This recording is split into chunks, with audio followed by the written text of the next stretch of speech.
Hello and welcome back to Tom and Ollie's Big Kids Club. I'm Ollie. That's not Tom. That's one of my old friends called Duncan, who I actually haven't seen in quite a while. How you doing, Duncan? Good? How's it going, Ollie? I'm good, thank you, mate. Yep, cheers for having me. I know, it's a pleasure to have you. Tom should be here soon. We'll see how that pans out. But yeah, we thought it'd be fun to kind of get together and talk about all things spooky movies and that, because it is the season. Yep. Sorry, I will show the audience. I bought a prop with me. It's a little monster. It's part coconut, part potato, part mogwai, all monster. Yeah, this is Lala the pug. Hello, Lala. And she's constantly trying to bite everything from me at the moment. So while we're waiting for Wagstaff to turn up, why don't you tell the audience a little bit about yourself? Oh, holy moly. Okay, dude. Well, I think I've probably known you, 15, 20 years maybe now? Probably about 20 years, yeah. I made an ill-fated zombie film that never kind of got finished, like a lot of my films, to be honest. Aim for the Dead, and I don't know, I guess we all knew each other through just the Birmingham music scene. Yeah, definitely. I've played in bands like for, again, probably about 20 years, like just around Birmingham and afar, like, and we just knew each other from there.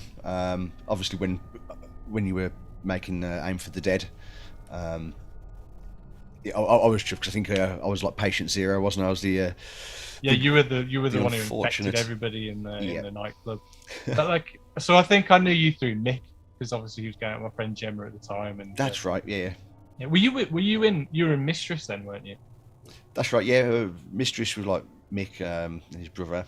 Went on to do Exploder after that with most of the same guys, and that was another video that you yeah. Well, I did a load of videos for him. I did a Nafrag video as well. But yeah, like Mistress, I absolutely loved Mistress. I thought Mistress was fantastic. Oh, cheers, man. And you got to go on Nevermind the Buzzcocks as well. Well, that must have been interesting. Yeah, it's one of those things, like every year, like, you know, someone at work will mention it. Have you told him when he was on Nevermind the Buzzcocks? Like, you know, you go in, my mum's like, oh, I watched you on the Buzzcocks this Christmas as always. Yeah, cheers, mum. So yeah, if you look it up, I think it's on YouTube, isn't it? And basically, it's on YouTube. But yeah, so it's on YouTube, and basically you're doing like almost like 5 seconds of a Christmas song, and they've kind of got to guess what it is. Yeah, kind of. We were on Earache at the time, and I think the BBC asked, we need someone to do like death metal Christmas carols. Well, I don't think they're necessarily death metal, like, but I'm sure they'd be up for a laugh.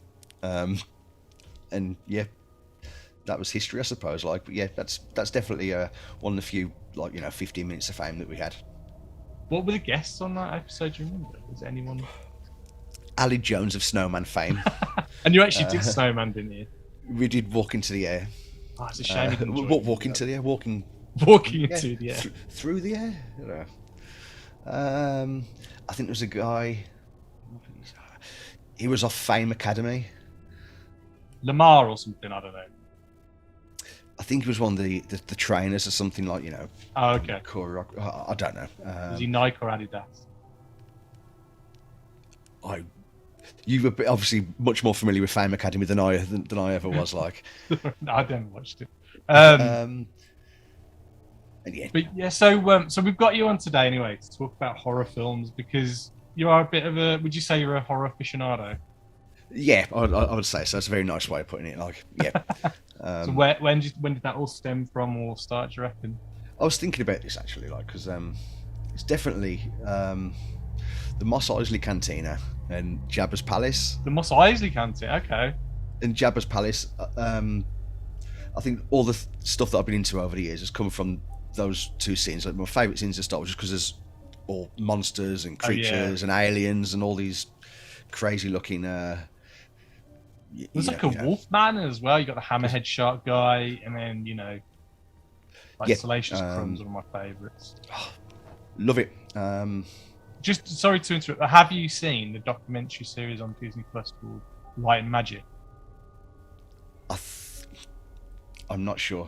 So it's like a six. I don't think I have.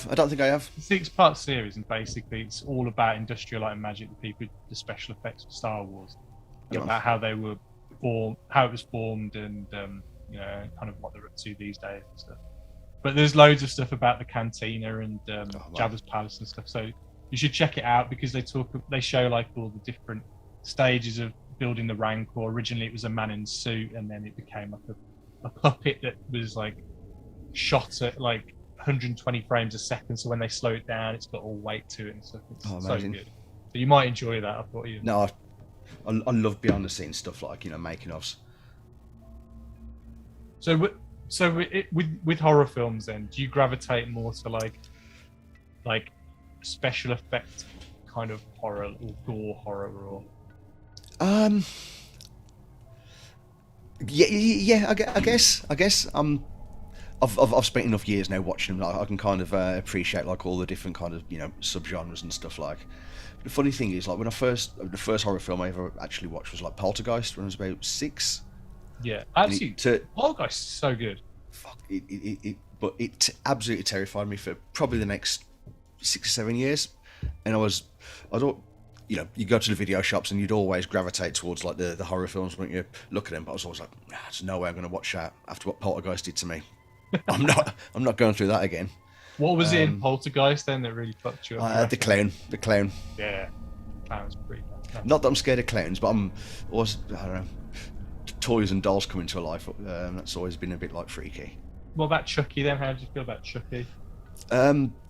Again, when was that? 1988, so I'd have been probably 7 or 8 years old. Yeah. Didn't like looking at pictures of that dude either. But obviously, you grow up like, and I think when I used to go into Birmingham City Centre on my own, go to like Nostalgia, and I'd pick up like I could finally, rather than standing in W.H. Smith and like reading through it for free, like I'm going to go and buy a copy of Fangoria or something. Oh. But like, have you seen what they've done to that place now? Nostalgia. Only from the outside. Oh, don't go in there. It's heartbreaking. It's heartbreaking. Like they've halved the shop and it's mostly full of Funko Pops now. And it's just like, oh man. I mean, obviously it's not even called Nostalgia and Comics anymore. It's no, correct. Worlds Apart or something. I think so. Yeah. Nah. But I remember like finding that comic shop when I was like, probably about 8 years old, and I'd go and buy like manga videos, like Guyver and Akira and stuff. And that was at the time. I remember. But so what was like, other than Poltergeist, what was some of your other gateway horror films then? Well, like I said, I wouldn't say that Poltergeist was a gateway. It was like the anti-gateway. It shut the gate. I was like, no way. Yeah, I'm not watching any more of them. But as I started, cause I'd always like watch, you know, looking at pictures of like monsters and people's heads in bits and stuff, you know. And then I think it was what one night, early 90s, they had I think on BBC One there was Friday the 13th 8, Jason Takes Manhattan. Oh yeah. And then on BBC Two there was a like a, you know, a band season or something like that. Yeah. And had Bad Taste on. Oh, okay. Didn't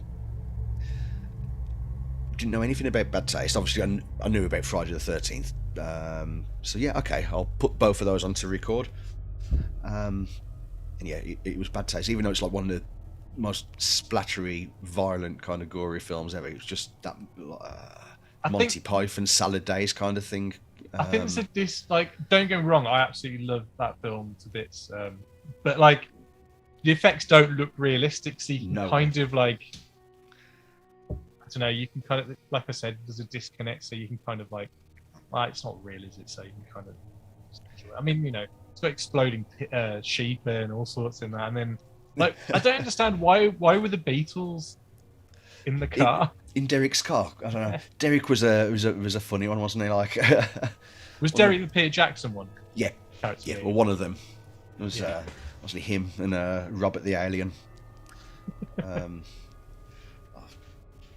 like, what about like the Evil Dead? Were you into those ones? Yeah, as I say, I think once that hit, there's like a market stall up in West Bromwich, secondhand videos, Mega Drive games, that type of thing.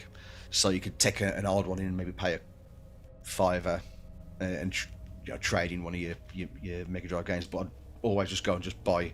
I'd I trade in a lot of games that I got like for my Christmas and stuff, you know, for like Evil Dead, because I was probably about 14, 15, and this was a geezer who didn't care about rating, you know, the rating system. So I yeah. guess Oh, at yeah, that time, Evil Dead, have that. Yeah, chuck, have that.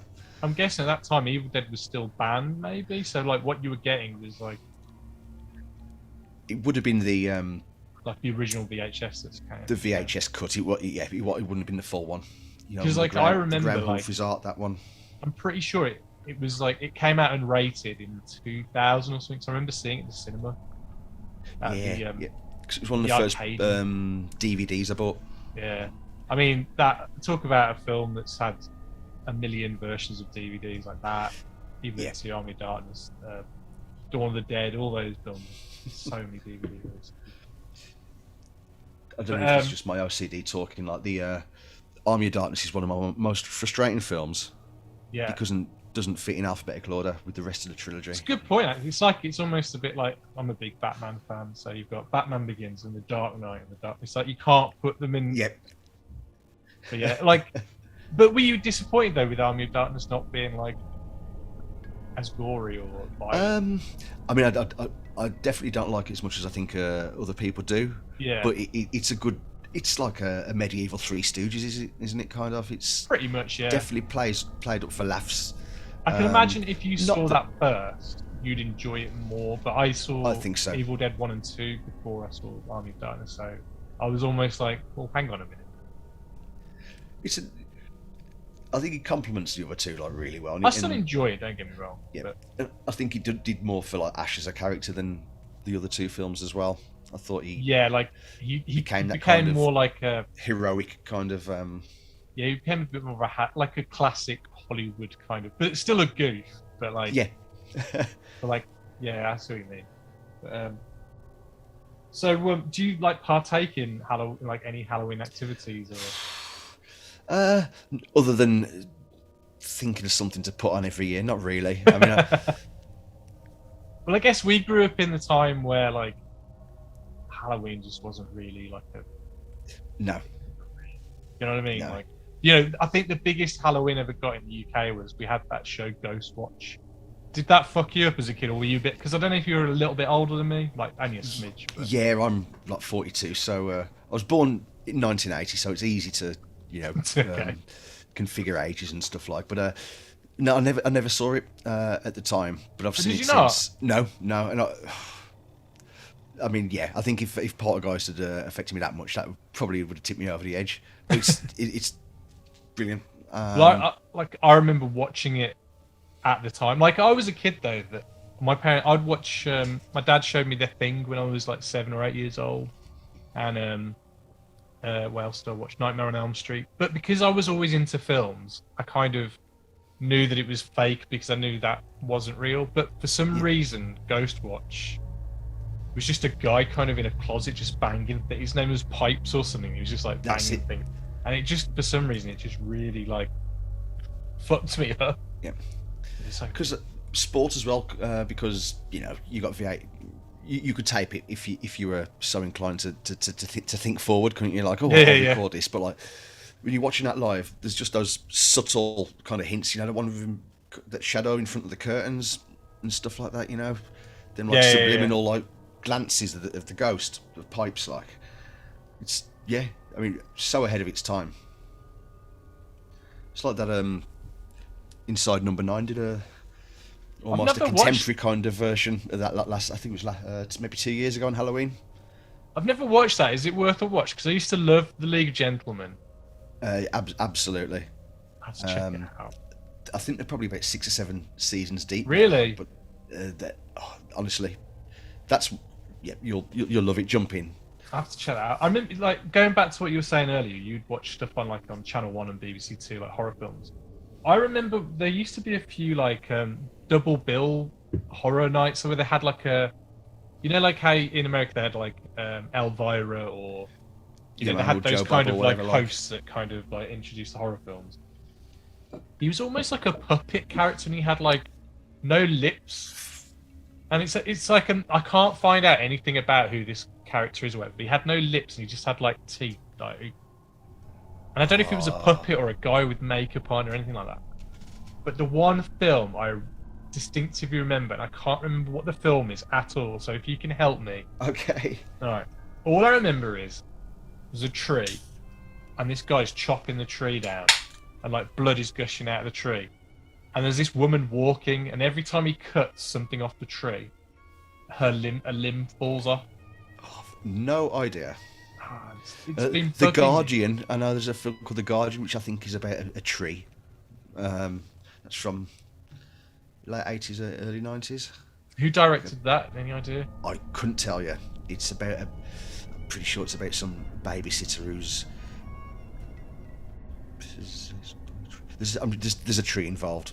Okay. Yeah, this is like, I'm guessing she's some sort of like elemental kind of horror being that's kind of connected to the tree. So, but you know, you just have those memories of like, you just don't know where they come from or how, the beginning or ends of it's just like one little bit, and I just remember this bit. Yeah, something that you just clicked over to. Yeah. You know, just in a night channel surfing. So yeah, so what I thought we'd talk about today is we'll just like, maybe even if it's films we haven't seen ourselves, each other, we could like kind of teach each other or like kind of like introduce each other to like. That's it. Sell them to us, like, you know. So go on, I'll let you go first. Come on, like pick your first horror okay. film. It could be a game or like video game, board game, whatever you kind of fancy. Let's have a look.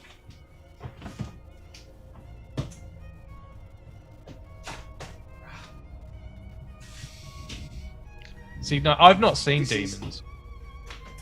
I'll kick you off. You will. There we go. That's the Arrow Demons 1 and 2 Blu-ray. And there's like an original. Oh, look at that. Nice VHS there. Look at that. I do love Lovely Argento chap. though. I've seen more of his like, you know, Tenebrae and Suspiria and stuff like that. I haven't checked that one out. Yeah. Well, it's from 1985. It's actually directed by Lamberto Bava. Oh, was he just like producer Mario's then? son. Yeah, Dario Argento's production. Like, but I think on any of the posters, if he's lucky, he'll get maybe a small little directed by Lamberto Bava. Your own, yeah. Dario Argento's Demons. It's like Spielberg, isn't it? Like, you know, to go back to Poltergeist again. I mean, there are rumours that he actually directed that, isn't there? And stuff like that. I mean, he definitely had a shitload of involvement in it, like absolutely top. So, like the premise of Demons, it's set in Germany. There's some guy. It's Michel Soavi who directed Cemetery Man. I don't know if you've ever seen that. No. He's got like a cameo. He's got like a silver face like Kano out of Mortal Kombat, handing out free tickets to this horror premiere in the Metropole Cinema in Berlin. So you get a diverse group of people just all arriving at this cinema to watch this horror film. And it's some kind of like demon possession type thing based on Nostradamus. And basically in the foyer, this girl's putting on the mask. Actually, there you go. Okay. The mask there. You're repping it. And she scratches her face. And as the film's progressing, like the first 10-15 minutes, she starts leaves the auditorium, goes into the bathroom, and you know the amazing mid-80s like Italian like horror special effects, really horrible and gooey. Boils just like pulsating. Pus. I love shit like that. There's a good X-File episode where people get all these boils now. They just explode. If they explode on someone else, then they kind of get infected by it. Yeah, so her friend comes to check on her, and yeah, she's turned into like a bloodthirsty demon. Kills the mate, and then the infection kind of spreads throughout the cinema. They flee for the exit. It's all locked in. But it's I mean, it's so 80s. It's like ridiculously over the top. The gore's like really OTT. You got a blind man at the cinema for I don't know why. There you go. I'm guessing they didn't have audio description back then. Not back then, but he gets his eyes clawed out by one of the demons. You know, and it's the zombie kind of thing. So if you get killed by a demon, then you too become one. The exit's for some reason bricked up as soon as I tried to escape. But yeah, on the outside you got like a group of proper like 80s punk guys, similar to the dudes out of like, you know, Return of the Living Dead, you know, the punk guys out of that. Then they sneak into the cinema, they can get in. So, and then, yep, you've got like motorcycles flying through the cinema with samurai swords. Sounds awesome. And climaxes with a helicopter crashing through the ceiling of the cinema. Did the whole film set at the cinema? Yeah, that's awesome. I have like to one of those, see this. like kind of almost like not quite a siege film, you know, where people are barricading, trying to keep people out, but they're locked in this in this cinema with this like horde of demons. And okay. And what about the sequel then? Is that same concept but in like a tower block? Okay. And the demons come out of the TV. Notable that you got like a baby demon in it. Okay. I need to watch this. It's post Gremlins, I think the sequel is. So you've got like a right. Who did the music demon for that? The first one, there's a mix. There's like Iron Maiden, Sax, and Billy Idol, except like loads of like 80s metal on there, but also the score elements. They're Claudio Simonetti. I don't know if it's Goblin, but it's the main guy at Goblin, and that's the score. I actually prefer to like the licensed songs on it. And then the second one, you've got the Smiths and stuff, like it's more 80s and new wave as opposed to metal. So yeah, utterly heavily recommended. Okay, I'll my check side that of out. things off. All right, so I'll speak about my first film that I picked, and that is Frank Henenlotter's Brain Damage. Brilliant. I'm taking you've seen this film. Yeah, I was just saying, in my cabinet behind me, I've got like a little figure of Elmer. Oh, Elmer! Like, I only first saw this for the first time last year, and I was kicking myself that I hadn't seen it before. And it's just, it's wonderful. Like, it's got that amazing like 80s B movie acting, like kind of performance where it's kind of. I think some of the actors actually became like soap stars eventually and stuff. Yeah. But like, I don't know what it is. There's something about like late 70s to 80s B movie acting that's this.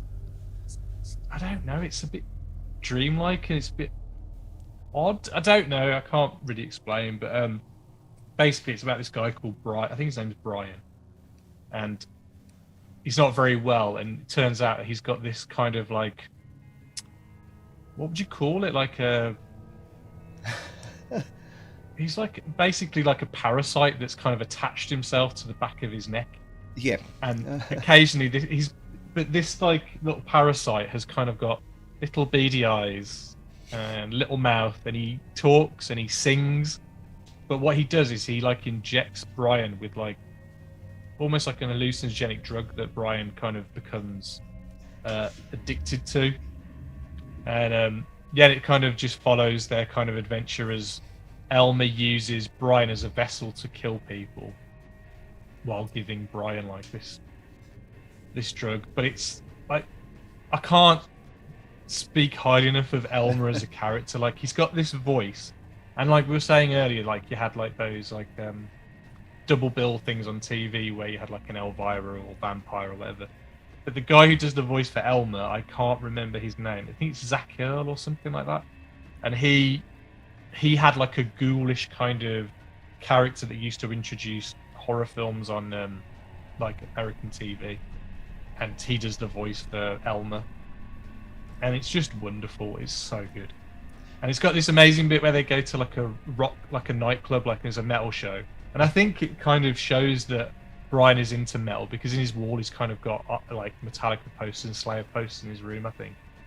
And when they go to the show, everyone's dancing at the show, but no one is looking at the band on the stage. Yeah. It's like surely that's the one thing you do when you go and watch a band. You watch the band, but no, everyone's just like dancing around.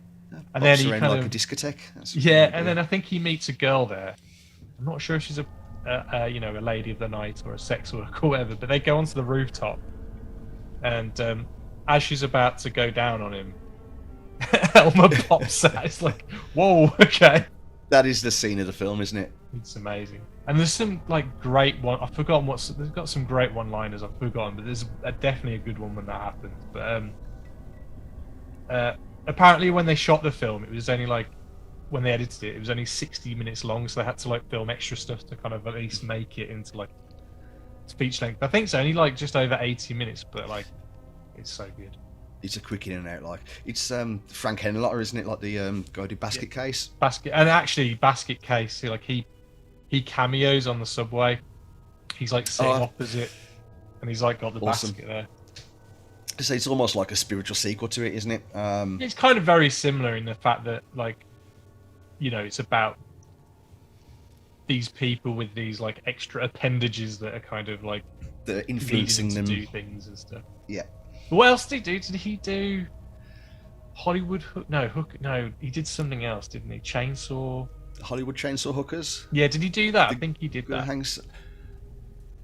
It's weird because he's got such a wicked style, like that. You know, that real sleazy taxi driver. Yeah. Frankenhooker. That was the other one. Frankenhooker. That's the one. Yeah, like I think all of his films are like set in New York, aren't they? Mm. And I have a feeling, I could be wrong, but the people who worked on this film, I think they also worked on a film called Slime City. Oh, yeah. Have you seen that? I haven't seen that, but I want to watch it just based on the name alone. Yeah. And I have a feeling some of the people who worked on this also worked on Street Trash. I think, yeah. And I think they were all shot in like New York, and this is before New York is like what it is now. Like New York in the 80s was like a shithole. Yeah, it was not like a tourist destination, was it? It was, you know, the Travis Bickle New York. Yeah, it was what Martin Scorsese portrayed it to be. It wasn't like the mean streets. It wasn't like a nice place. But yeah, so I highly recommend, if anyone out there, all 5 of you who watch this podcast, haven't seen Brain Damage, watch it. It's amazing. So good. Really like you, I only saw that for the first time maybe 18 months ago. Yeah. And I've only seen it once, but yeah, it's well the worth one checking thing, out. Before we were recording, you were telling me that you were doing music that was based on horror films and stuff. Oh, yeah. There's a guy who's released a rock album that all the tracks are based on Brain Damage. Just Brain Damage alone. So I can't speak to the quality of the of the album or music itself, but like that's a commitment to a film. No, that's brilliant. So go on, and what else you got? Ooh, okay.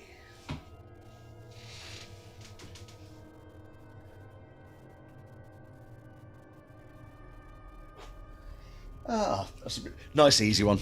As it's the season, John Carpenter's Halloween. 44 years old yesterday. I need to admit something. What's that? Okay, Carpenter is probably one of, if not my favourite filmmaker. I've never seen Halloween. Really? I own it, and I don't really like slasher films. Okay. So come on, sell it to me. Well, it's the ultimate like slasher film without even really being a slasher. I think it's less.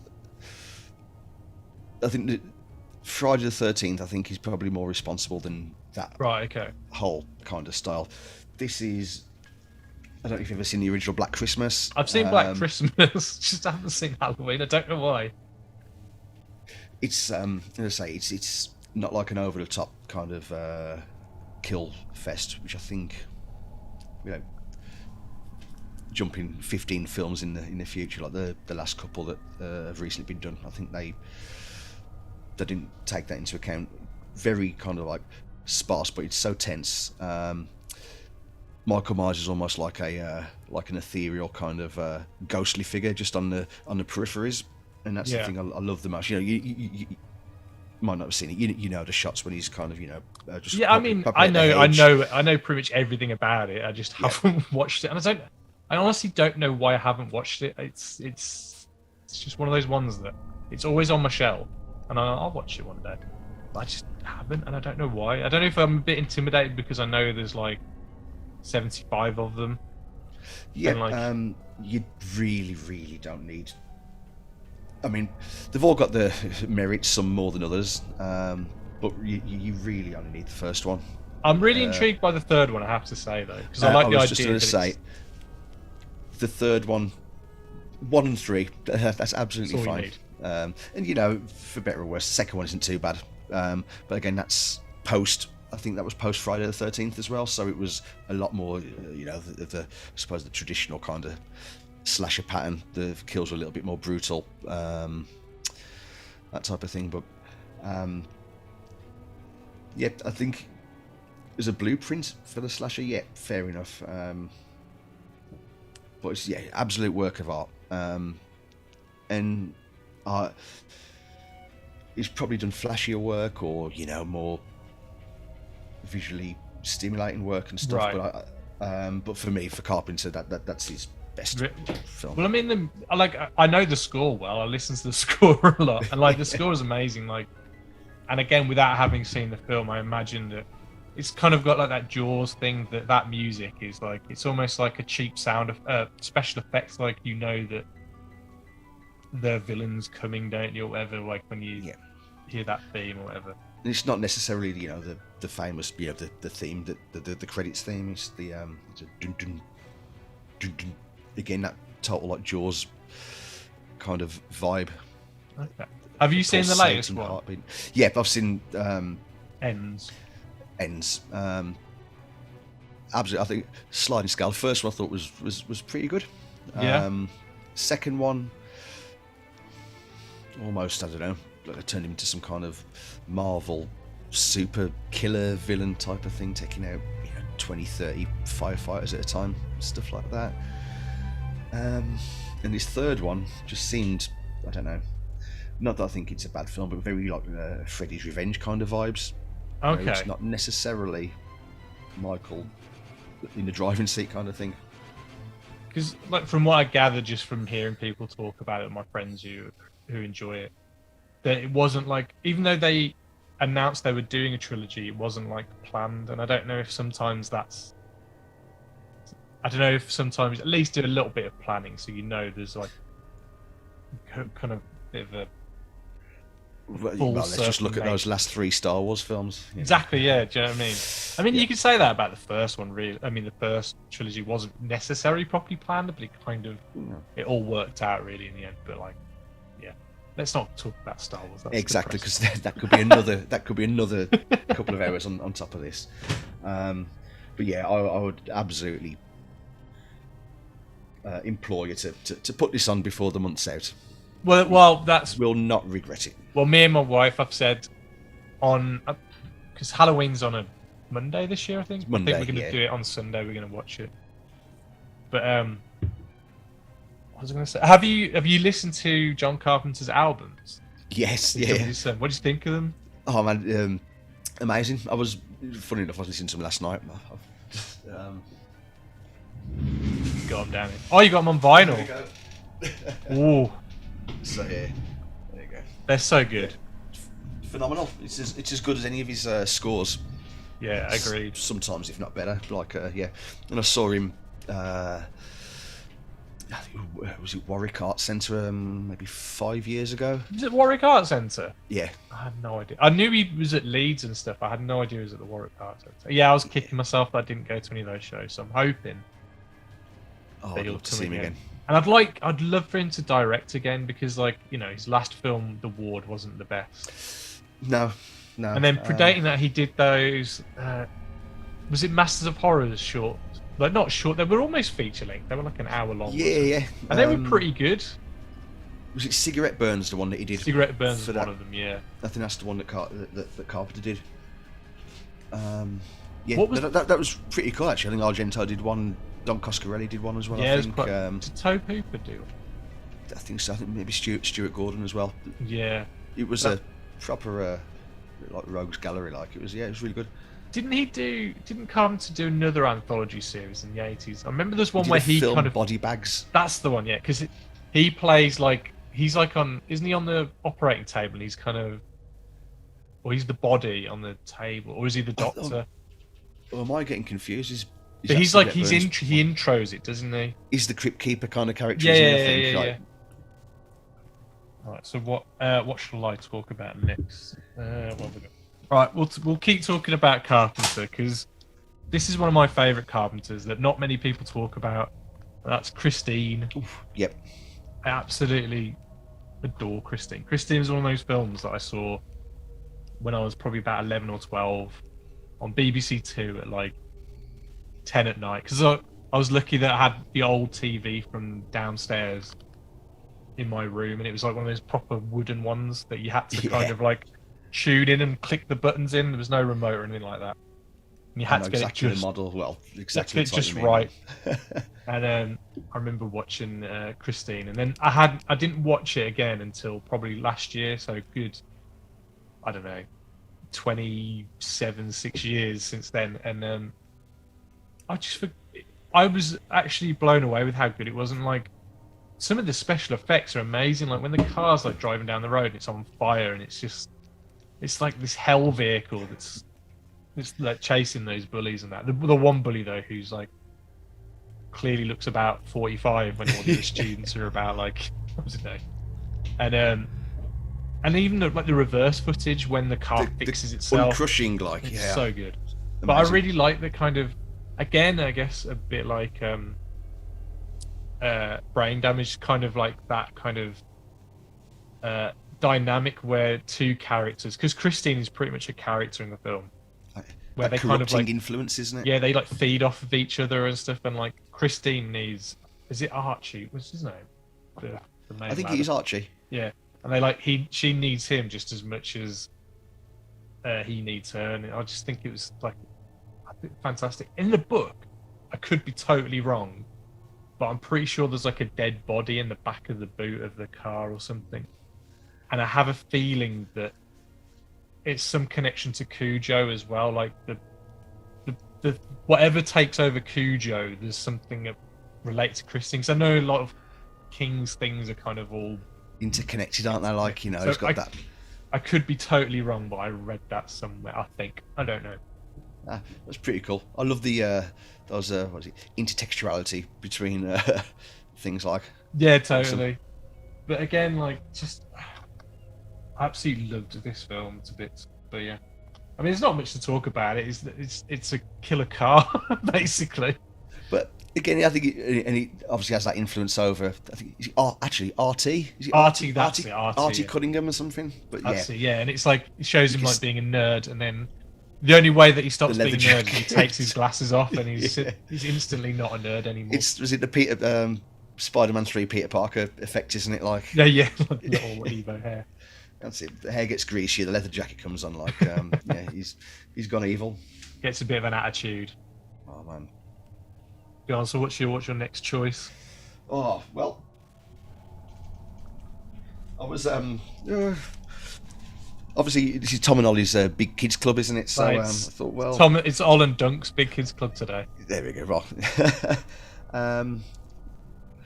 I was catching up. Well, I can't really talk about this. But then Tom brought out Martin, the last one. So I'm going to go for Cannibal Holocaust. Oh, okay. Nice. Well, I don't know if it's nice. Nice Absolutely not nice in the slightest. Yeah. That was definitely one of the notorious video nasties back in the... Yeah, if not maybe the notorious... There was that. What was the... I Spit on Your Grave was another one. And... Spit in Your Grave.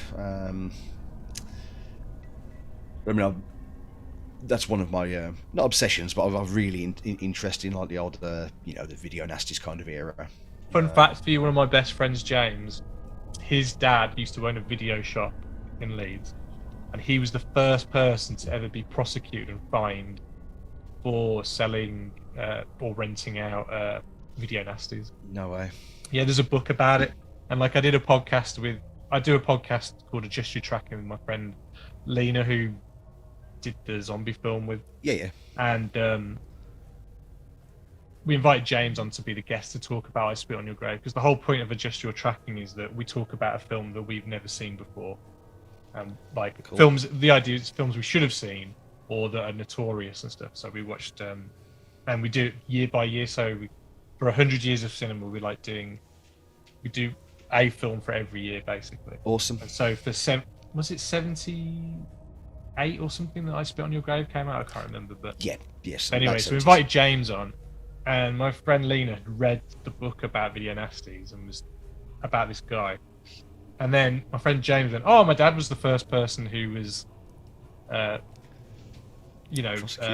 prosecuted in that." And then Lena was like, "Hang on a minute, the guy that I've been reading about in this book," and he's like, "Yeah, that's my dad." I was like, "Whoa, that was weird. I never even knew that about him." But yeah, anyway, sorry, Cannibal Holocaust. Yeah, this is one I think I originally borrowed off the Daz from Mistress and Exploder. Oh yeah, I think it was the old the Dutch uncut VHS that he'd got his hands on. So yeah, watched it. I think it gets his reputation is somewhat undeserved, in as much as actually I think it's a really good film, more so than the complete, well, I mean, it's essentially one of the that he gets the rep of. I think it's quite a thoughtful film. Yeah, and it's also technically, I guess it's one of the first found footage kind of early kind of examples of, anyway. Yeah, look, when we were talking about Ghostwatch earlier, I thought, well, links again into Cannibal Holocaust, because it is, the group of documentary makers obviously go into the Amazon to, to document these tribes out there, and I mean, shit gets ultimately it's like those guys end up as the who are the real savages in this instance. I mean, wasn't it a tortoise or a turtle that kind of gets... a big turtle? Yeah, there's like part of the course in the the late 70s, early 80s. There was especially in, I think, the Italian scene, was a lot of the actual kind of animal murders, which is never fucking nice to watch at all. And I think a lot of that kind of sticks with you more than the torture and murder of like the humans in it, really. But I think the most affecting thing about the whole thing is the soundtrack, because the soundtrack is completely like beautiful. Riz Ortolani did the soundtrack, and it's just like really beautiful, like acoustic guitar. It's that like kind of juxtaposition, isn't it, of like the nasty word, shit you're seeing and then the music that you're hearing. It's kind of creates that kind of like...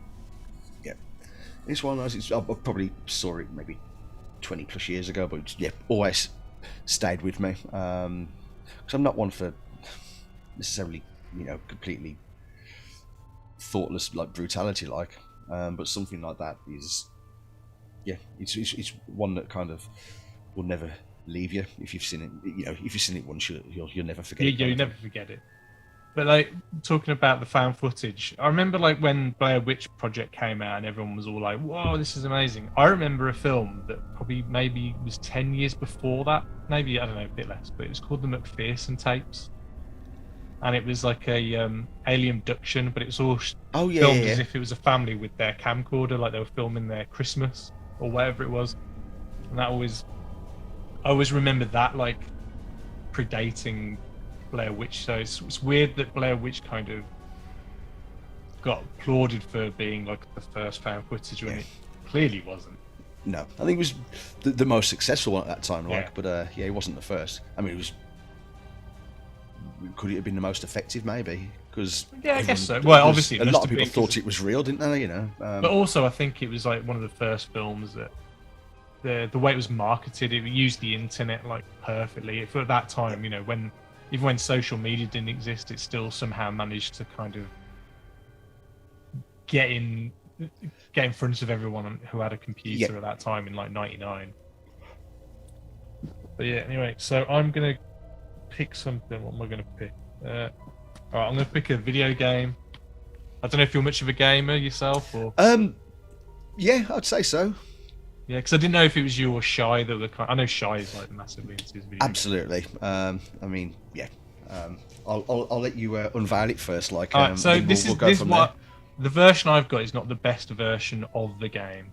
I have that version, but I can't find it. But I'm picking Silent Hill 2, which is one of my favorite horror video games, and I mean, it doesn't technically control very well in this day and age because it's kind of very tank controls, and it's one of the very early PlayStation 2 games, so not the best looking game in the world ever.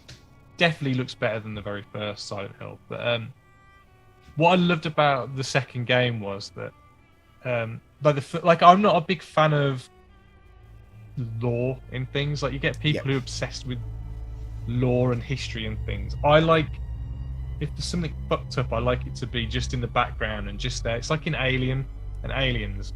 I don't really care about the Wayland Corporation. I like the fact it's there and it's just world building. Yeah. But I don't care about that. I care about the characters. I care about Ripley, Hicks, and all that. And like what Silent Hill 2 did was it kind of was really character based, and it was about this guy called James Sunderland who finds himself drawn to Silent Hill, the town, and you're not quite sure why. And he meets all these other people who have been drawn to Silent Hill as well. And it's almost like they're atoning for something. But he also meets other people who can't see what he's seen. He doesn't quite understand why, you know, there's a young girl that can't see all the crazy fucked up stuff that he's seeing right there and then. And I mean, it's a 20-plus-year-old video game, and I don't know if I want to spoil it, because I think last week they announced that they're doing a remake of it, and I think they're doing a film version of Silent Hill 2. Oh, cool. But I'd never, at that point in the early 2000s, I've never played a video game that had made me feel the way that Silent Hill 2 did. Like, you know, I don't get me wrong, I love Resident Evil and all those kinds of games, but they kind of get a bit, they're silly, you know what I mean? Yeah. Whereas I think Silent Hill 2 has kind of got something a bit more to say about it. And like, it's kind of done through the Twin Peaksy kind of veil where, you know, it's almost a bit soap opera-y, but I think that kind of works for it. Kind of gives it a bit of a disconnect as well, and it's a bit dreamlike as well. But yeah, and the one thing I hated with Silent Hill was like, because in the game you're followed by this character called Pyramid Head, and Pyramid Head is basically, not to spoil it too much, but he represents James's guilt about something that he may have did or didn't do. Okay. And other Silent Hill games then started to use the Pyramid Head as an enemy in the game. It's like, no, because don't do that, because create something new, because that was meant to be very personal to James's journey and stuff like that, and it just bugged me when they started to do that. It's like when they did the film of it, which I didn't hate, but they put Pyramid Head in it for some unknown reason. I don't know. Good. For me, who hasn't actually, I'll get into that in a sec, but yeah, is almost like an outsider. Pyramid Head, I suppose, he's kind of Silent Hill now, isn't it? Yeah, and I mean, you say that's a representation of that guy's personal kind of trauma. Yeah. He doesn't need to be that. Yeah, they're kind of treating like he's Darth Vader kind of now, and he's everywhere. And it's like, no, just leave him in that game. I'm pretty sure I did start Silent Hill 2 years and years ago. Yeah. Back when you used to help the authorities aren't watching, you know, when you get your chipped PlayStations and stuff. Oh, I had one of them. Yeah, never heard of them. But I'm sure I got like a Silent Hill 2, and if I'm correct, you start off there and there's the things running from under the cars, you know, super foggy everywhere. I don't know if that's the first or the second one, but I got completely stuck, and I think this was before you had too many walkthroughs available to you, and one of those that just never got picked up. The first one starts with the car crash, and you're a guy called Harry Mason, and your daughter who's in the car with you, all of a sudden when he wakes out of the car crash, his daughter's she's gone, and so basically you spend the game like looking for her basically, and she was obsessed with wanting to go to Silent Hill, and obviously through the course of the game you find out why she wanted to go to Silent Hill. Then the second game is as I said, a game called James Sunderland, and he goes to Silent Hill and he's got a letter that's from his wife, but his wife has died, so he's like, how did I get a letter from my wife? And she's like, come to Silent Hill because you'll find me here. And so he kind of journey through trying to find his wife, and then you kind of, it's not all as it seems. Yeah, that sounds cool. But like, if you do have like, I don't know what consoles you've got these days, but I'm not sure what Silent Hill 2 remake's coming to, but I'm hoping they do a good job with it, because if they can pull it off, it'll be fantastic. And I think the only other horror video games that I've actually, like, all video games for me, I play just to play because they're fun to play. But I think the only other two video games that kind of really did anything for me If I can find the other one, where is it? Where are you? Oh, why can't I find it? You know, when you're just looking at loads of DVDs and they all look the same. Oh, there it is. I'd say these are the only two that kind of like did anything for me. Oh, Last of Us. Last of Us, like again, because it's character based. Yeah. I'm only about halfway through the first one. Yeah. Yeah. In like, on which version? On PS4. PS4. Yeah. It's well worth it, man. One of the first games that I got, but I'm an absolute bastard. Like for just even your PlayStation Plus games come out each month, and I'll have a go on that, and then everything else just kind of gradually gets pushed backwards. I'm awful for it, man. That's the problem with video games. They take so long to complete that I'm like about 20 games behind on anything that I buy. Yeah. But yeah, highly recommend Silent Hill 2 when it's re-released. I think if you to try and play Silent Hill 2 now, the original one, I think it'd just be frustrating because it's a little bit dated. Yeah, I can remember the controls in the first Resident Evil as well. Like you say, that tank kind of thing. Yeah, man. Oh, still remember the very first time I played. Well, I was at my friend's house and he bought that first Resident Evil. Went into Birmingham, especially to get it day release. So where are we at? Your turn. Well, as you, I might as well pull out my singular video game contribution. Go on then.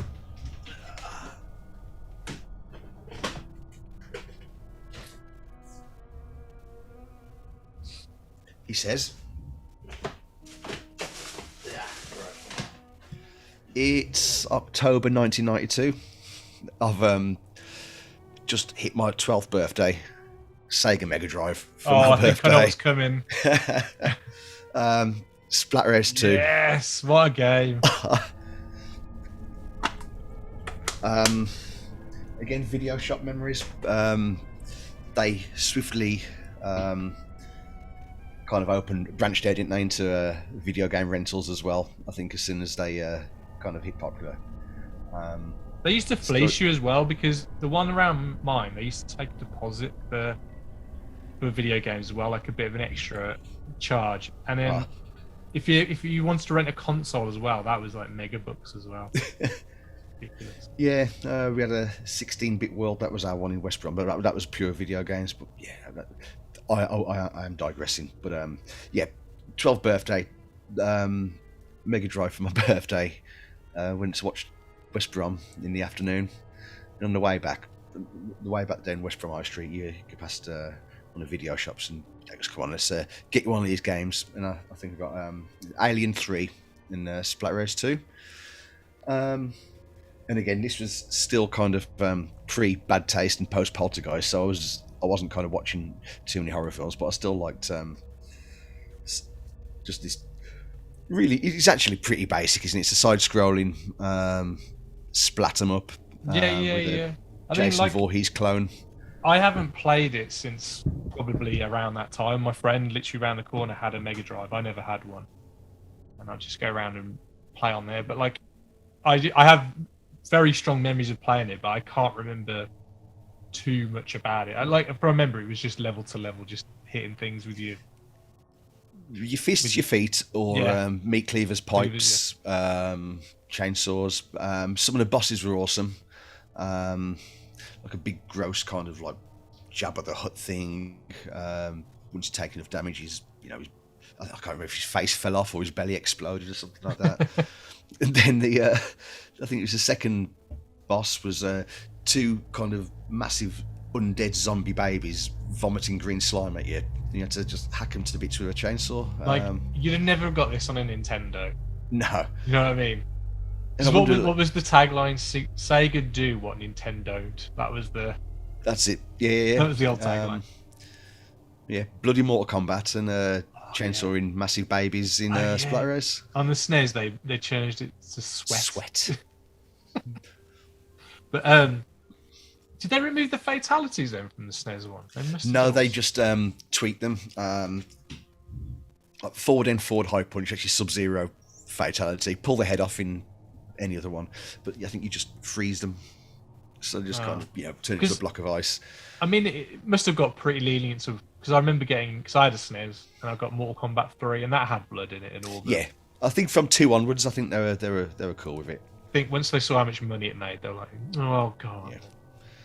Oh man, that's terrible as well. Like just because it wasn't originally in the Mega Drive one, but if you use ABACABB for the cheat code, like Okay.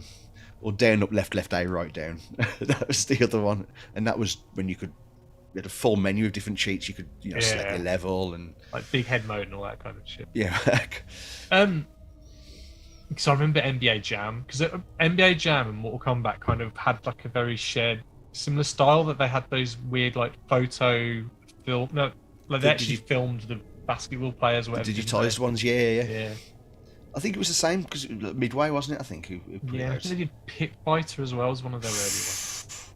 That's I mean, again, I think objectively that game's pretty shit, but I love Pit Fighter. The amount of 10 pences I took off my mum and dad, like 10p for an arcade. I think. Yeah, do you remember them days? 10p ago. Yeah, I think last year or the year before they re-released like a Sega Mega Drive Mini, and they're doing another one that's coming out now or about to come out.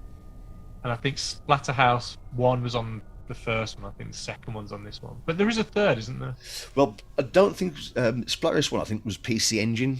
Oh, was it? Only, I think. Okay. Splatterhouse 2 was the first Mega Drive one, but yeah, Splatterhouse 3 was only Japanese import, and that was one that I rented one time, and that's a really cool version. Like, it's not quite as linear left to right. Okay. You've got like a map, so you can choose different paths to take. Bit Metroid-y, was it, or something?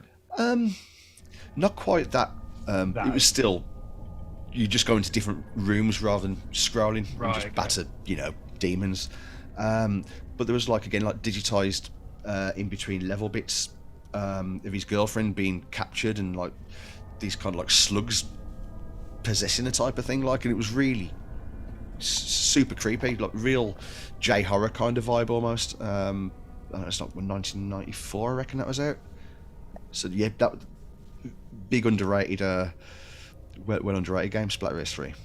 And I'm sure it's probably not that recent, but I'm sure they did a 3D one like that 5-10 years ago. Yeah, vague, Xbox like 360 era. Yeah. I have vague memories of that. Right, what shall I pick next? Alright, it's a bit of a recent one, and I don't know if you'd consider it horror. I consider it horror, but I'm going to pick Mandy. Oh. And like, when you see a film for like the first time, you just can't get it out of your head. Yeah. I think I couldn't get this. From the moment I first saw this to now, every day I think about Mandy, and I don't know why that is. It's one of those ones that I've only seen once, and I'm scared to watch it again because I don't want it to ruin my first viewing of that film, because it was that whoa. And I'm a big fan of Nicolas Cage anyway. A lot of people shit on Nicolas Cage, but I've always been a fan of Nicolas Cage because no matter what he's in, he always puts 110% in. You can critique his acting. Like, I know some people hate his version of The Wicker Man. I find it amusing and enjoyable because it is what it is. But you can't deny that he wasn't going for it. Yeah, he wasn't going for it or trying to do something. And he proper goes for it in this. So if anyone hasn't seen Mandy, it's basically it's not spoiling it. His wife is captured by this cult. He's basically a musician that loves himself, and he's got all these followers that love him and stuff. And he sees Nicolas Cage's wife while she's on a walk, and he's like, I want her. And they capture and take her to his house, and she won't she doesn't rise to his advances basically, and so they kill her in front of Nicolas Cage. And so Nicolas Cage literally just goes on a killing rampage, just killing the whole clan and these weird bikers that have exposed themselves to too many drugs that they're kind of completely fucked, and they look a bit like Cenobites, and they're always dripping with goo. and they got spikes, like helmets with spikes on and stuff like that, and they're always riding these like massive motorbikes. Spycore out He-Man. Yeah. They do actually, don't they?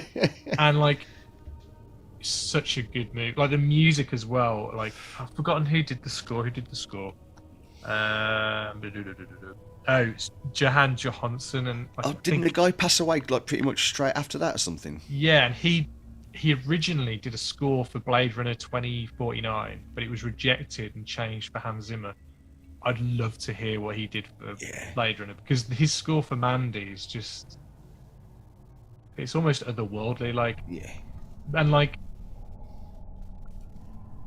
Mandy's quite a trippy film, because like in the beginning of the film they're talking about, like Nicolas Cage and his wife are talking about what their favorite planets are and stuff like that, and she says like Saturn or Jupiter, and he says his, and then at the end, like, and he's driving away, it pans up to the sky and you see these giant like planets, which I'm assuming are the planets they're talking about that they're into, and that, and like it's got this crazy chainsaw fight where this guy's got a chainsaw that's, I don't know, it's about 20 foot long, it's ginormous. And like, it's a totally ridiculous film, but like for some reason it just really stuck with me. It's just, I mean, he forges this amazing axe as well. That's it, based off the Celtic Frost logo as well, isn't it? Like, you know, because there's a lot of like metal imagery and stuff like that. So metal in that film. Yeah, like the score is quite metal in a way as well, like without being metal. I mean, it sold me because I think it starts off with like King Crimson Starless. I think that's the first track, and then develops into the score. And King Crimson, right? You've got me. So what an atmosphere! Like it is like a super old heavy metal painting on the side of a van come to life. I think I read it described as. Yeah, pretty much. Yeah. And then. You got that like curveball of, was it the Cheddar Goblin right in the middle, which I fucking love. Oh, the advert. Just that advert, completely from out of left field, isn't it? Like, you know, has no real bearing, I don't think, on the story whatsoever. But what a cool advert. Well, I think like the scene that follows that is when he has the big breakdown. The breakdown, isn't it? Yeah. In the bathroom, and he's just like, I mean, some people don't like Cage because of this, but like he goes full Cage in that scene. Oh man, yeah. But then what would you do if you just seen your wife get killed in front of you? You know? And he's got like, I think it's set like it's clearly set in the 80s, so he's kind of got like proper like 80s pop socks on and like proper dirty wife prints on. But yeah, go on then. What's your next pick? I've got some good news and some bad news. Go on then. The good news is your dates are here. The bad news is they're dead. It's Fred Decker's Night of the Creeps. Oh, that's a great film.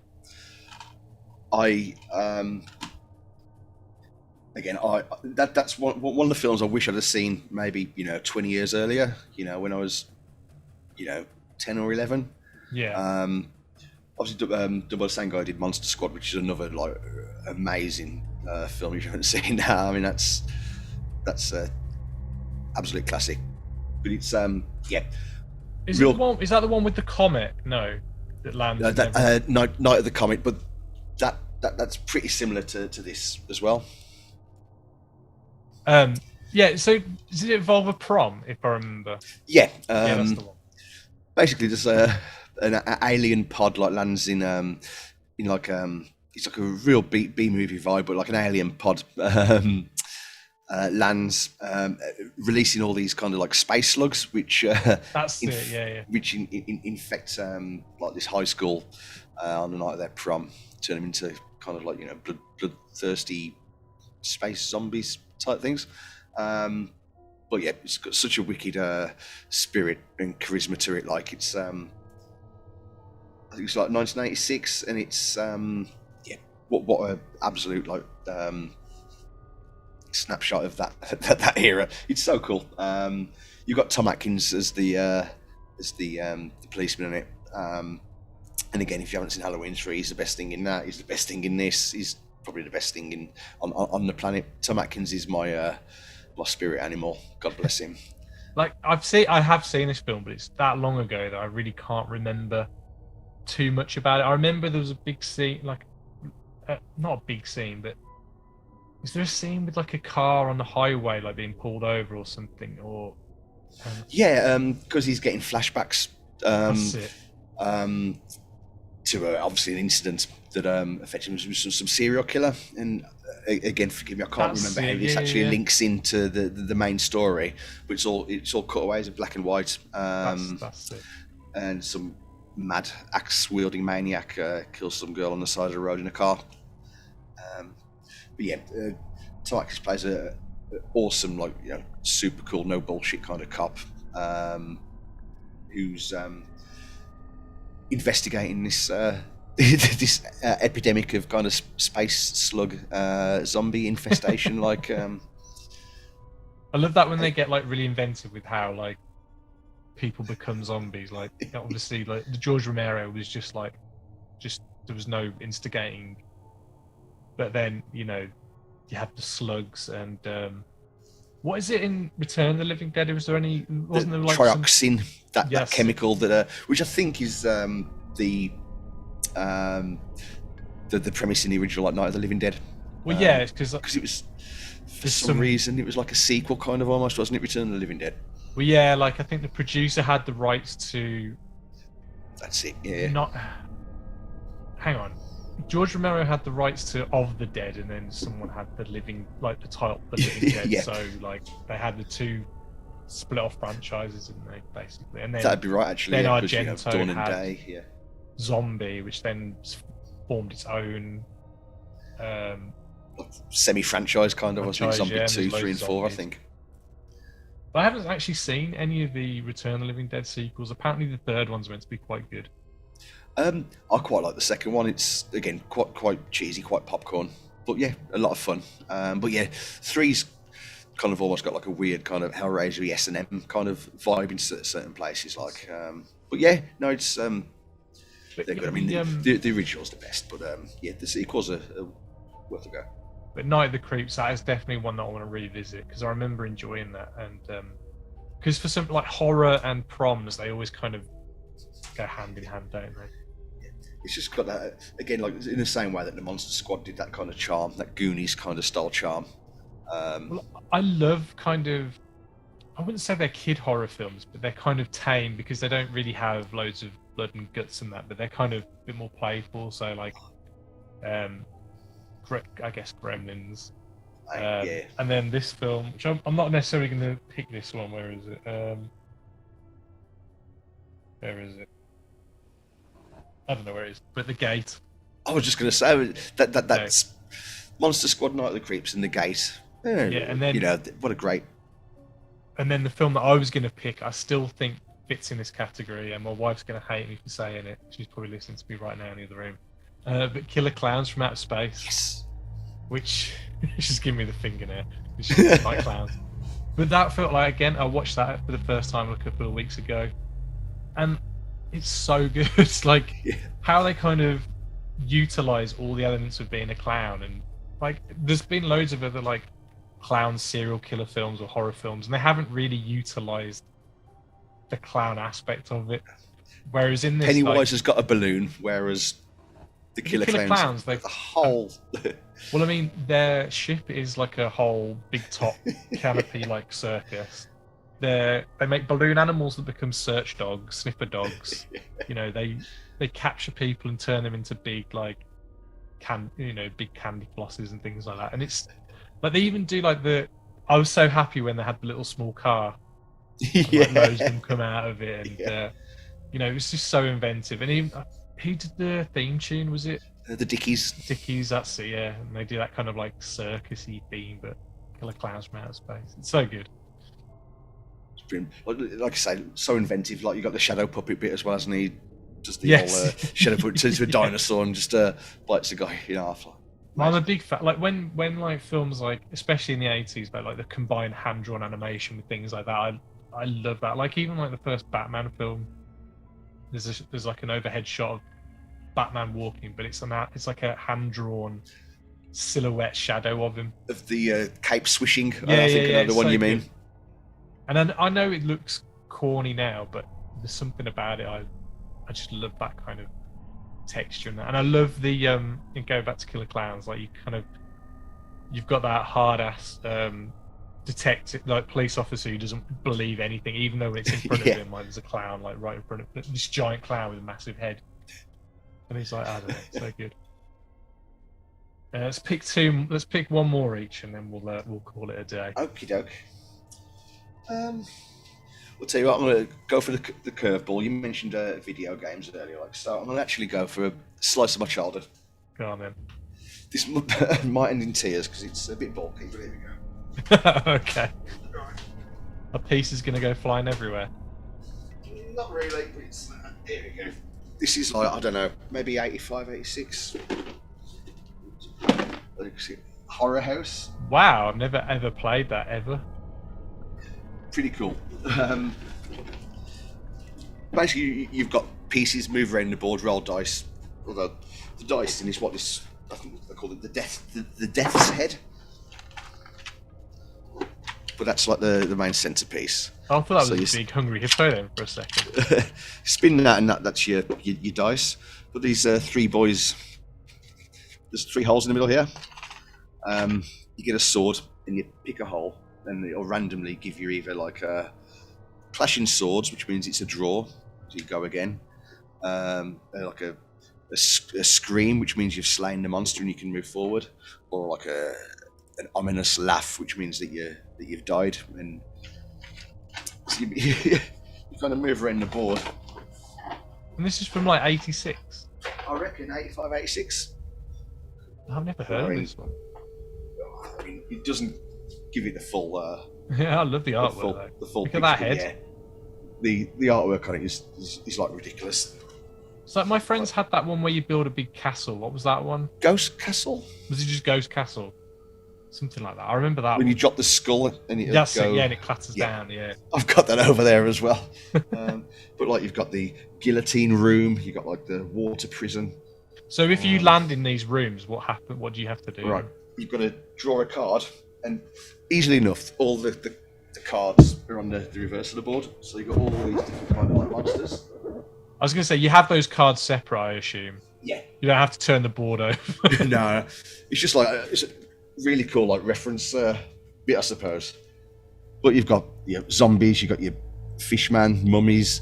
You've even got like the Attack of the Killer Tomato reference in there. Oh, no. I tell you what, things like that in the 80s are amazing. Like, you know, like the Garbage Pail Kids and things like that. It was so good. That's just my youth. There's like stuff on here that like always kind of struck me. There's like just one called the long-necked monster, which is kind of like again like a looks quite like a J horror kind of thing. Like in House, do you remember House? Like that's totally bonkers and bizarre movie. I saw the Deftones a couple of years ago, and they just had houses there. Like they had it all synced to their music. No way. They've like re-edited it and stuff. That was pretty cool. But that's it. The King of Demons. That was the fella. He's so a is big that boss at the end. skull? Is that the skull that's on the board? That sits in the middle of the board, and it even you've got like the little steps which are actually spaces to move around as well. Oh, okay, cool. Well, I have to come around and play that one. Yeah. It's. Are you into board gaming anyway, or? Yeah. When I can. I'm.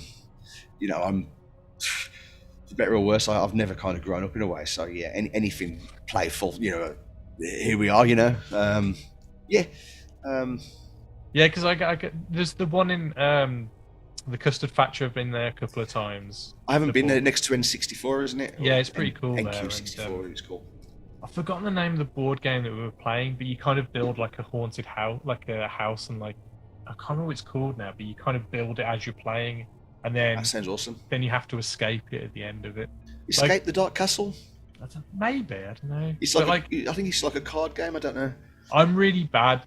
I like playing board games, but it takes me so long to learn it that my friends get really annoyed with me because they're so overly complex now, and it takes me ages to grasp it. And by the time I've grasped it, we finish playing it. I'm like, can we play it again? And like, no, we're gonna play something different now. I'm like, no. Just as we're on that topic, then quickly, just a quick one. And it's some like little DIY board game kind of shop.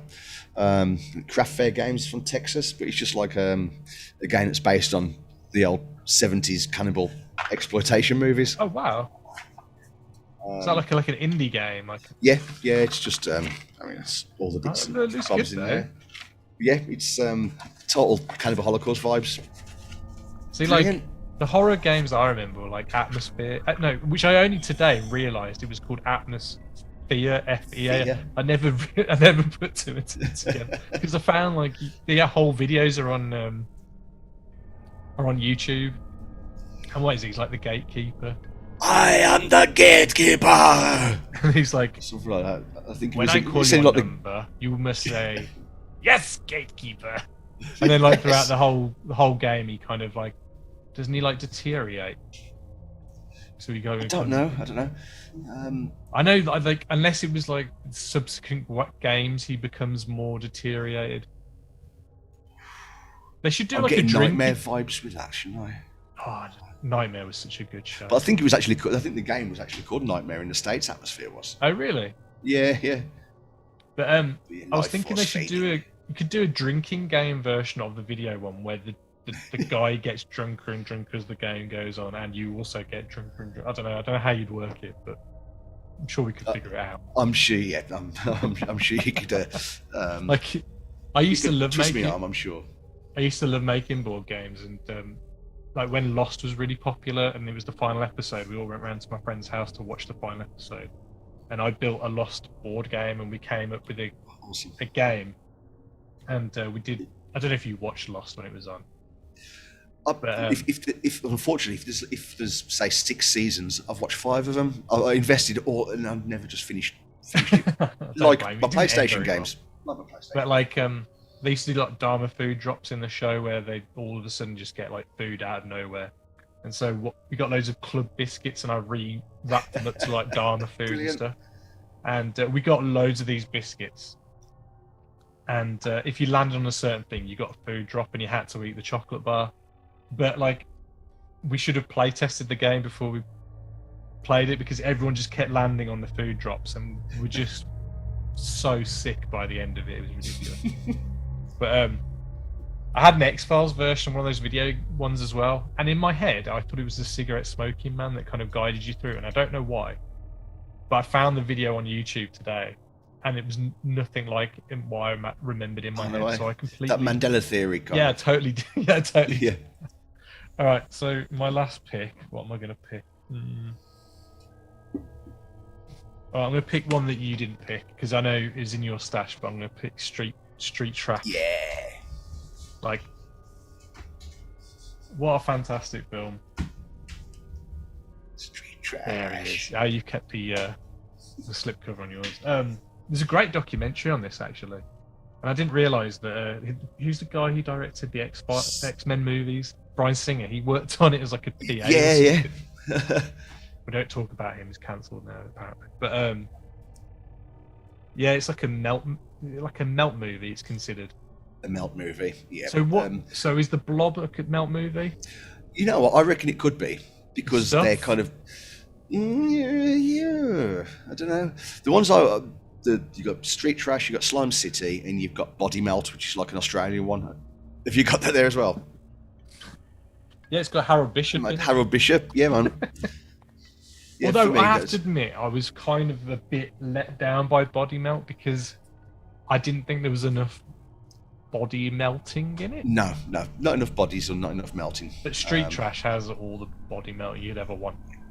Definitely, and a flying severed cock piggy in the middle. Let's not forget. It's a bonkers film where it basically centers around like homeless people in New York, and they kind of there's this guy's like basically selling off all this old alcohol really dirt cheap. Is that what it is? That's and basically it's causing them Tenafly Viper. It's causing them to like melt essentially. Yep, absolutely. And a lot of it's set in it's been a while since I've watched it, but a lot of it's set in a like a what do you call it, like a junkyard. And there's like a king of the scrap heap that lives there, and he's kind of got like these naked women that sit by side of him. But there's people who work at the scrap heap that don't seem to mind that there's this guy that's kind of like the king of the scrap heap. It's a very odd film, very odd. Working the in effects are Woolworths, and you got a awesome, guy like- there, the king of Woolworths. But like, the effects are great though. Like when the one guy goes to sit on the toilet and he just all of a sudden just starts to melt on the That's toilet, and the scene, isn't it, man? it's fantastic. And it's not like you'd expect it to be, dark reds and, black, Yeah, it's like bloody bright blues. kind of thing. It's almost like bleachy colours. Multicolored, like, Yeah. it's so cool. Make Them Die Slowly album 2, Street Trash. That's a track on there as well. Oh, okay. Shameless plug. But yeah, I'll like send you the video in a sec. I love that film so much that the last video I did for this is a shameless plug, but the last video I did for the Porn Crumpets, they were like, they sent me the song, the title for the song. It's called Acid Den, and I'm sure it's some sort of drug reference or whatever. But I just saw the words acid and I thought, well, melting, and I said, well, I've always wanted to make a melt movie. How about can I make like a Wallace and Gromit looking film that ends up like a disgusting melt movie where this guy, like, do you remember the Skittles advert where he like touches like the table and everything turns to Skittles? Yeah. So I thought, well, how about he gets the powers that anything he touches just melts? And so it starts off like a comedy of errors that he just picks up the remote and it melts, and then he picks up a mug and it melts. He starts making his dinner and it melts. It starts to get worse and worse until all of a sudden someone comes to his door and he shakes their hand and he forgets, and then they start to melt, and then all like goes from there. But yeah, like I have that film and films like that to thank for giving me the idea to make that music video. But yeah, any like final ones you might just want to throw out there just to I'll just quickly sweep through some of the ones I did mention. Let's do these quick, maybe capsule reviews. Well, they're Street Trash, as we just said. The Burning, it's again, I mean, if you want to take a punt on the slash, it's one of Tom Savini's best. I'm a big fan of Tom Savini. I've got is it Effects? Is it Effects? I think it's Effects that I just What, bought. his book or No, it's a film. What's it called? oh, Murder by Illusion. Is it that it? I don't know. It hasn't got that title on my DVD on Blu-ray, but anyway. Like a cop film, and it's a special effects artist. Is that the one? I think that's the one, yeah. Yeah, it's FX, and it's FX2 Murder by Illusion, I'm sure. Oh no, it's not those ones. It's not FX. It's called Effects, as in like. Oh, sorry. Well, I think you mentioned that Zombie. It's called The Manipulator in America, I think. Oh, okay. So, Zombie. No, I haven't seen it, dude. So which one's that? That's the first. This is or Zombie Flesh Eaters over Is that here. the one with the shark? Zombie versus Shark. Shark, yeah. Who's it who did that song? Someone did a song called that. Seymour Paramedics. That was it. Who again Seymour are named Paramedics. after. Return of the Living Dead. Yeah, they actually allowed me to use their song for the trailer for Aim for the Dead, and then they kept sending me emails and saying, "Where's the film?" And I kept like ignoring. I'm a bad person. A more recent one, Hereditary. Oh, fantastic film! Like Um, that freaks my wife out big time. Like the bit where Tony Collette's like on the ceiling at the end, where what's the name of the demon that kind of Paimon. Paimon, yeah. But like I think those films are so good, especially like what's the other one? Oh yeah, Midsummer. But they're all about films about grooming, essentially, aren't they? Like Yeah. like that one, Hereditary. It's like the grandmother she's trying to groom the daughter to take over this is it or is it her so she can live on? Something like that, like that whole kind of cult aspect. But it was almost like maybe less grooming, but almost like like the title said, it's inbuilt. Yeah. It's you're born into it, kind of thing. Yeah. Just one of those films again that just like really stuck for me. I remember that, I think that came out.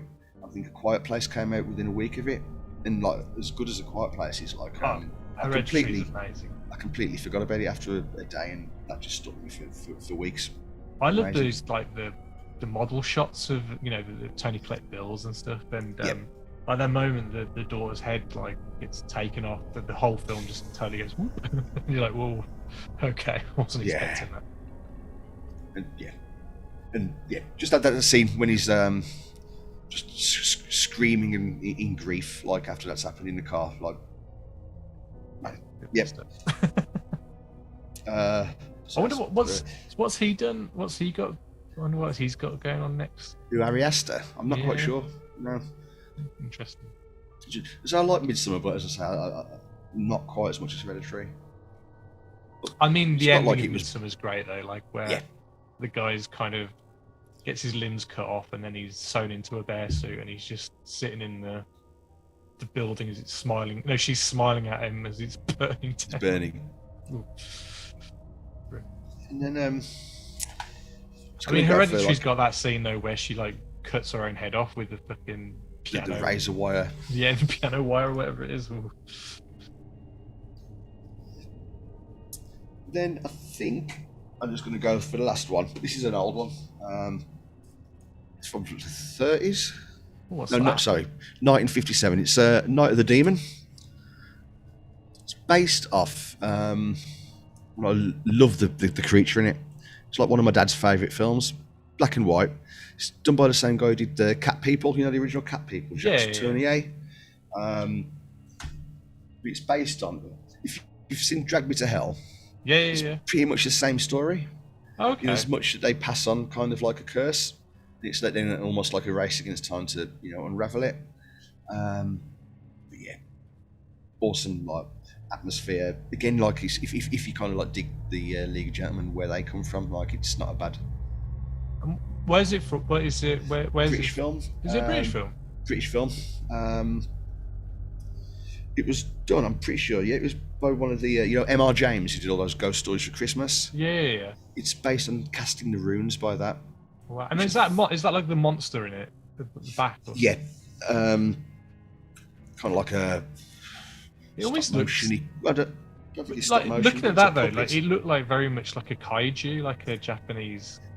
Yeah, man, it's a lot more colourful than it is in the black and white, obviously movie. Like, but man, it's so much atmosphere. Like the guy who's kind of casting the curse, this guy called Kurzweil.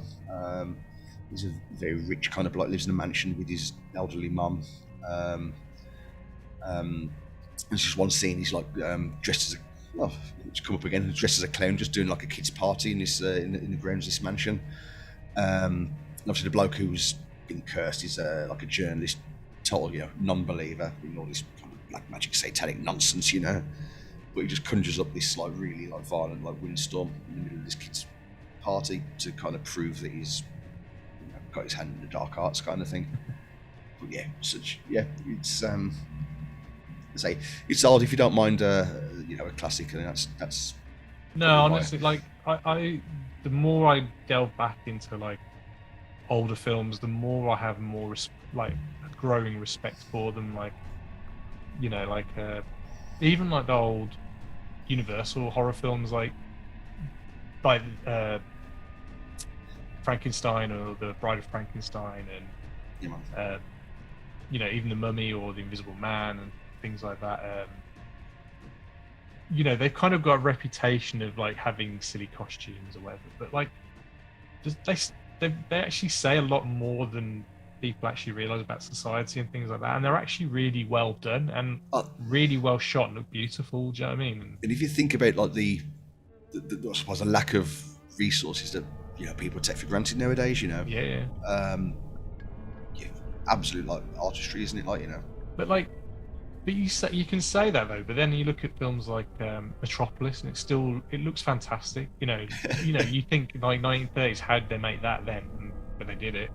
And then there's like another film, like it's not a horror film, but it's called Night of the Hunter, which was Robert Mitchum, yeah.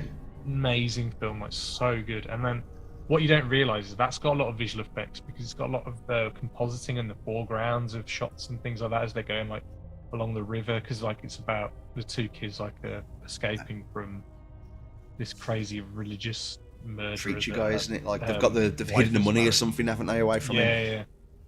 Fantastic film.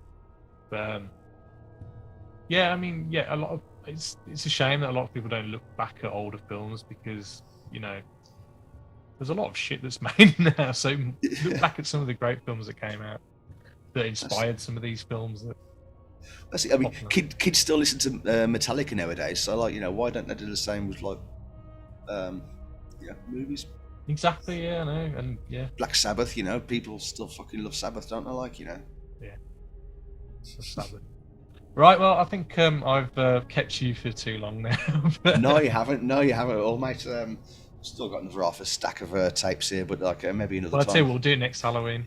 Yeah, How man. does that sound? Awesome. But no, it's been a pleasure having you on, and it's a shame Tom couldn't make it on in the end. Yeah, well, just had to do the old cross out of his name Put your and just name. there you go. But, I'm definitely going to check out Demons, and I'm going to rewatch Night of the Creeps again. I think for sure. But yeah, thanks very much, Dunk. And Mate, it's been a pleasure. anything you want to promote? Anything you've got coming up? Like No. I will just say thanks for having me. Like, yeah, we wanted this for a while, and a couple of attempts before. I've kind of I figured out that like sometimes too much Dutch courage can send you double Dutch. So yeah, I think I've got through this one all right. I've remained legible. Yeah, I really appreciate you. Like, yeah, no, I've enjoyed it. Letting me hang with you, man. It's been cool. But it's been ages since I've spoken to you, so it's nice to catch up with you.